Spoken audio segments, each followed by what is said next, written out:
America, land of the free, home of the brave, and increasingly, the battleground for a showdown between branches of government.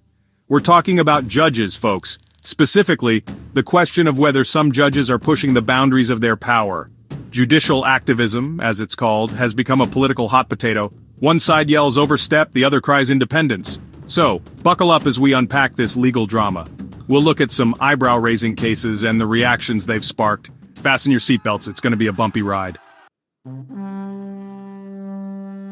Let's talk about District Judge James Boasberg. He made headlines by ordering the return of deported gang members. These weren't just folks who jaywalked on their way to a book club meeting. We're talking about individuals with serious criminal records. Boasberg's decision sparked outrage. Critics argued that he overstepped his authority. They said he put dangerous individuals back on American streets. This case throws gasoline on the fire of the judicial activism debate. How far is too far? That's the million-dollar question. Now enter Donald Trump, the man who never met a controversial opinion he didn't like. Trump, never one to mince words, called for Boasberg's impeachment. He didn't stop there. He took aim at other judges who made rulings he disagreed with. Impeachment is a big word. It's like the nuclear option for dealing with judges. While unlikely to succeed, Trump's fiery rhetoric throws fuel on an already raging fire. It raises the question, is this a legitimate response or a dangerous power play? Hold that thought, folks. On the other side of this judicial boxing ring, we have Chief Justice John Roberts. Roberts is basically the Supreme Court's version of a hall monitor. He's all about order and decorum. He pushed back against Trump's impeachment calls. He argued that disagreeing with a ruling doesn't justify removing a judge. Roberts is a stickler for following the rules. He believes in the appellate process. Appeal a bad ruling, don't just toss the judge out like a stale bagel. But some people say Roberts isn't doing enough to address the issue of judicial overreach. Section 5. A Tale of Two Standards: Hypocrisy in the High Courts? Here's where things get really juicy. Some critics say there's a big ol' whiff of hypocrisy coming from the judiciary. Remember when conservatives faced impeachment calls? Or when politicians urged folks to ignore court rulings they didn't like? Yeah, some folks have long memories. They're pointing fingers and saying, "See, double standard." This perception of a double standard is eroding trust in the judicial system. It's like finding out your favorite ice cream shop uses mayonnaise in their milkshakes. Disturbing, right? Section 6. The Boy Who Cried Impeachment, Contextualizing Trump's Outrage.